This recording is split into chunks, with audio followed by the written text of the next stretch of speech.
만들거나 이럴 때 결국 드론하고 끼워야 된다는 사실, 그리고 아주 그냥 PC뿐만 아니라 바뀌기도 하고 기가 막힌데 그 누를 때 그런 압권이 어떤 기계가 나왔는데 누구를 위한 도구일까? 계속 쓰게 되면은 닌텐도에서 상당히 많은 로봇 기술의 발전이 있을 것으로.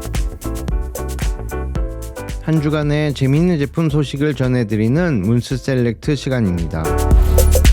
이번 제품은 HMD 오프 그리드라는 길 잃은 스키어들, 조난당한 사람들, 뭐 이런 사람들 위한 통신 장치인데, 셀룰러가 터지지 않는 아주 위급한 상황에서 이걸 꺼내 들고 QR코드를 스캔하고 스카일로 네트워크에 연결을 하면 그러면 곧바로 친구 몇 명한테 자신의 위치 이런 게 전송이 돼요. 그래서 10분마다 자신의 위치가 바뀌는 것도 전송이 되고 60g에 불과하고 3일간 견디는 배터리로 구동이 된다고 하는데, 휴대폰이 있다면은 이 기기를 통해서 메시지를 보낼 수 있게 되고, 만약에 휴대폰이 없거나 배터리가 다 닳았다 뭐 이럴 경우에도 SOS라고 써있는 이 버튼을 눌러주기만 하면은 구조가 된다. 문제는 구독 서비스가 필요한데 깜빡 잊고 구독을 안 해놓으면은 이건 뭐. 다음 제품은 티네이지 엔지니어링의 OPXY라는 신디사이저, OP1, OPG에 이은 새로운 휴대용 신디사이저. 가지고 다니면서 작곡을 하거나 뭐 리듬을 만들거나 이럴 때 필요한 휴대용 신디사이저랄까. 이번에는 듀얼 CPU 엔진하고 24개 키보드 그리고 10,000개 이상의 프로젝트 샘플 이런 것들을 완전히 내장한 휴대용 머신으로 나왔네요. 근데 무엇보다도 저 키들의 색깔, 키보드 컬러감 보세요. 야, 티네이지 엔지니어링의 디자인은 원래 실버 맛집인 줄 알았는데 지금 보니까 블랙도 아주 그냥 끝내주네요. 가격이 2,299불. 그런데 가방도 사야 되고 덮개도 사야 되고 이거 할 때 또 입는 옷이 또 따로 있어요. 요것도 사야 되고 다 사면 3,679불. 아주 그냥 500만 원이 훌쩍 넘는데요. 근데 왠지 사고 싶은. 다음 제품은 하이브 스마트 홈 딜리버리 팟이라는, 이거는 집 문 앞에다 이렇게 놔두는 어떤 커다란 우체통이라고 보면 될 것 같은데, 사실 미국 택배 시스템은 허점이 좀 있죠. 그냥 누가 집어가도 모르죠. 아무튼 이게 사회 문제가 되기도 하고 저도 몇 번 당한 경험이 있는데, 생각해보니까 왜 이런 제품이 없었을까. 그야말로 우체통 같은 역할을 해주는 소포 단지랄까 뭐 이런 건데, 택배 하시는 분들이 여는 방법은 스마트폰으로 열거나 아니면 핀 번호로 열고 택배를 집어넣고 닫으면 되는 거죠. 내가 여는 방법은 앱을 통해서 이렇게 여는 건데, 택배가 왔다는 거가 앱으로 알람이 울리게 되는 거죠. 갑자기 드는 생각이, 그럼 이거를 통째로 가져가면 그럴 순 없어요. 막 알람이 울리고, 무엇보다도 이제 요게 집에 연결이 돼 있어요. 이게 집집마다 하나씩 놓여지지 않을까. 근데 우리 집은 오는 택배들이 좀 커서. 다음 제품은 DJI의 플립. 신제품 맛집 DJI에서 또 내놓은 최신의 드론. 이번에는 플립이죠. 드론은 실내가 아니라면은 크기가 너무 작으면 바람의 영향을 받게 되는데, 이거는 제법 큰 드론인 거죠. 평소에는 아주 간편하게 이렇게 찹찹찹 접어가지고 가지고 다닐 수 있어서 완전 개이득. 전후방 센서 등이 강화되고 4K 60프레임에다가 249g이 채 되지 않는 작은 거. 그래서 인증이 필요 없죠. 프로펠러 가드를 펼치면 전원이 곧바로 온이 되는 게 아주 마음에 듭니다. 뭔가 드론이 점점 생활 소품화되는 듯한 느낌이랄까. 그나저나 디로그 촬영은 아직도 색감이 마음에 안 드는데 이참에 럿을 한번 만들어 볼까 생각 중이에요. 이상하게 나올 때마다 드론은 필요도 없으면서 계속 사게 되는. 이거 접혔을 때 보니까는 결국 드론하고 오즈모하고 합쳐지지 않을까. 그럼 막 이렇게 오즈모 찍다가 이렇게 착착 펴가지고 갑자기 드론 날리고.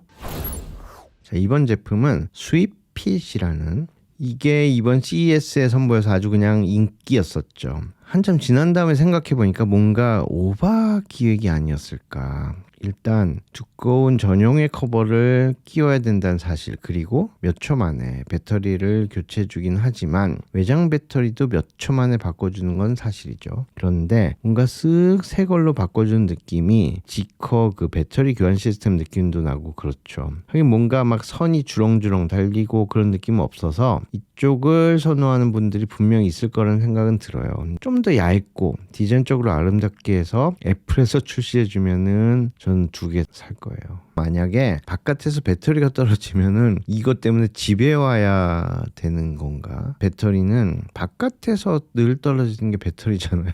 굉장히 필요한 것 같기도 하고 필요 없을 것 같기도 한 그런 제품이 나왔는데 관심이 가는 건 사실입니다. 자, 다음 제품은 레고의 아이디어 미니묵 아날로그 신디사이저.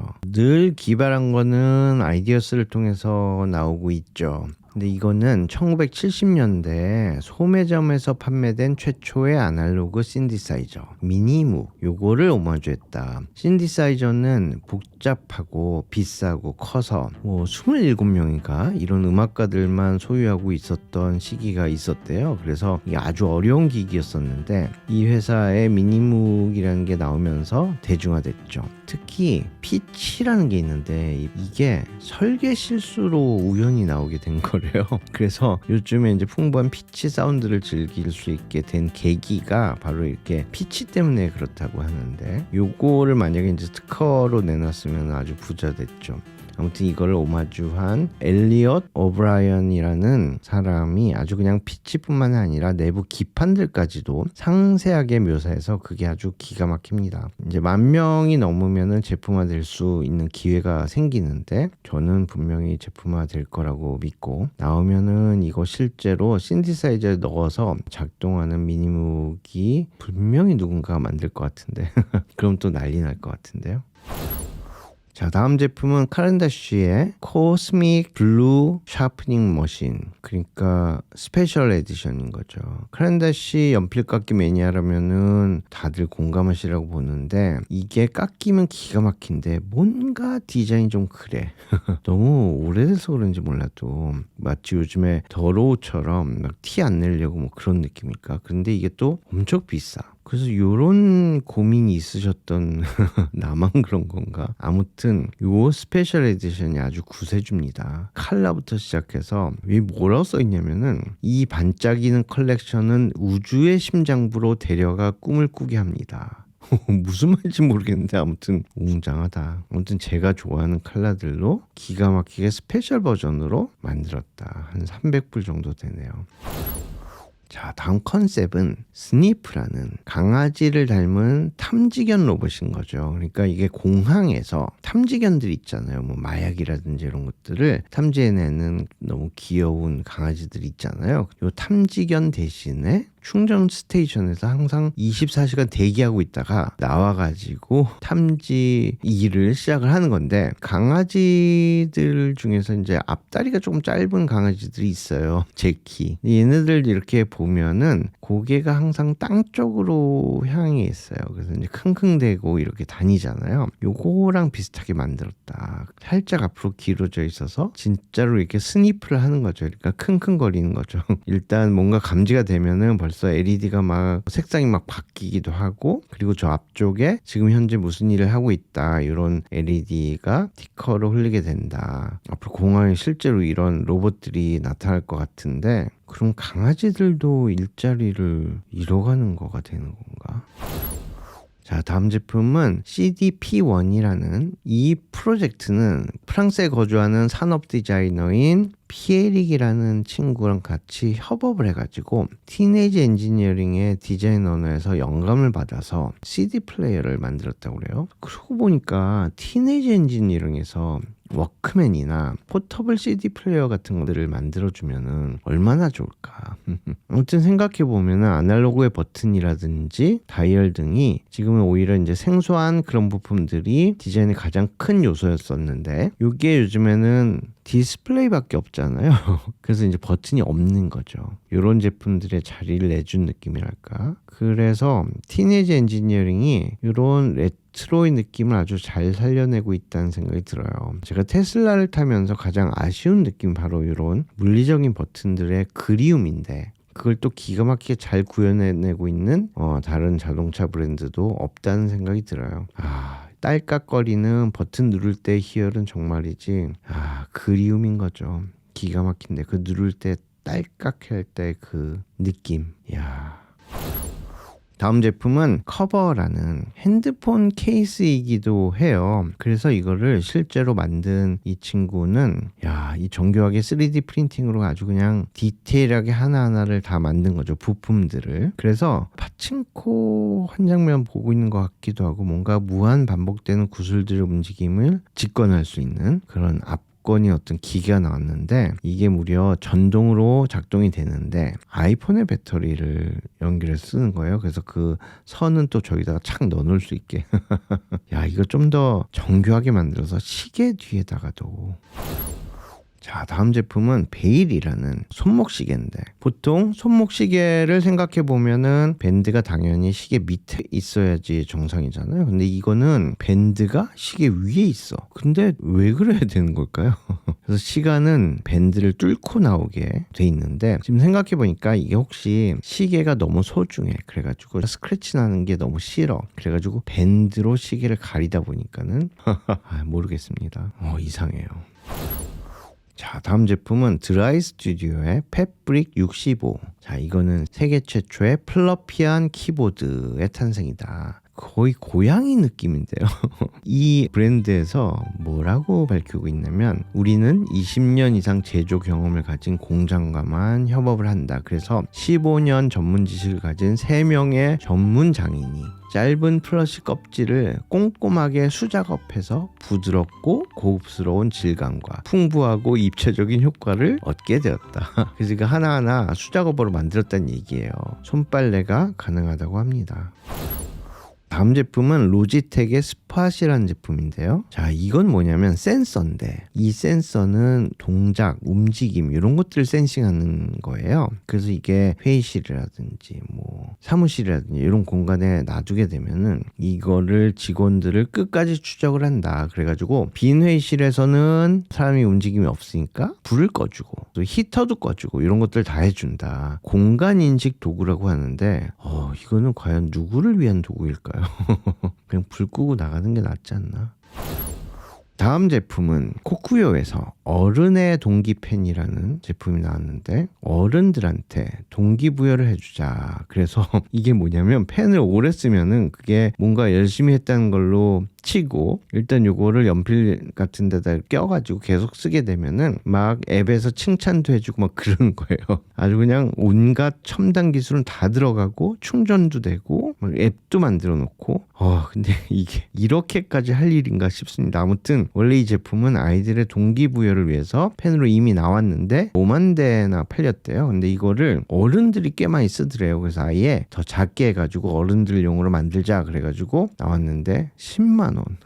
근데 이거 막 열심히 쓰면 막 칭찬도 받고 열심히 쓰면은 열심히 하는 그게 되는 세상인가 보죠.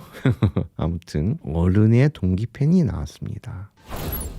다음 제품은 JR 철도 정비 로봇. 요거는 이렇게까지 할 일인가 시리즈 2. 아주 그냥 건담을 만들었네요. 사실은 필요는 해요. 왜냐면은 위험한 전신주 일이라면은 로봇이 투입될 수 있죠. 근데 그걸 너무 멋있게 만들었어. 그래서 건담 같아. 이거를 또 AR 글라스를 착용하고 전문가가 조종을 해야 된대요. 이게 작업하는 게 건담 같으니까 사람들이 엄청나게 모인다고 그래요. 그래가지고 이거를 철도 정비 로봇의 이름을 지어주기 캠페인 중이라고 합니다. 정말 대단합니다. 다음 제품은 닌텐도 스위치 2 소식인데요. 드디어 닌텐도에서 스위치 2 발매가 카운트다운이 됐습니다. 전작에 비해서 더 커졌고 화면이 그리고 더 얇아졌고 뭔가 조이콘에 문제가 있었잖아요. 근데 이런 조이콘의 문제를 해결을 한 듯해 보이는데 아무튼 2가 드디어 나옵니다. 닌텐도 스위치는 DS에 이어서 가장 많이 팔린 닌텐도 기기죠. 그래서 이게 너무 기대 중인데 4월에 판매를 시작한다고 그래요. 지금이 2월인데 3개월이나 다음 소식은 양봇의 갈라쇼. 그러니까 중국에서 춘절을 맞아서 갈라쇼를 했는데 이번에는 로봇들이 대거 나왔어요. 16대의 로봇. 댄서들이 16명이 나와서 먼저 춤을 추다가 이제 로봇이 갑자기 등장했죠. 이 로봇은 항저우 테크놀로지의 H1 로봇 16대인데 댄스를 막 췄는데 이걸 또 감독이 장이모 감독이 연출을 했어요. 이 로봇은 뭐 AI 기술로 음악을 이해하고 음악에 맞춰서 춤을 출 수 있다고 막 그렇게 얘기를 했지만 제가 보기에는 움직임이 다소 뭔가 군인 아무튼 이런 시도를 했다는 것 자체가 뉴스거리죠. 야, 앞으로 로봇들이 올해는 상당히 많은 로봇 기술의 발전이 있을 것으로 보이는데 도대체 어떤 시대가 올지 두렵기도 하고 걱정되기도 하고 기대가 되기도 합니다. 제가 준비한 이번 주 소식은 여기까지입니다. 재밌게 보셨다면 구독과 좋아요 부탁드려요. 저는 다음 주에 더 재밌는 소식을 가지고 여러분들 찾아뵙도록 하겠습니다. 여러분 안녕.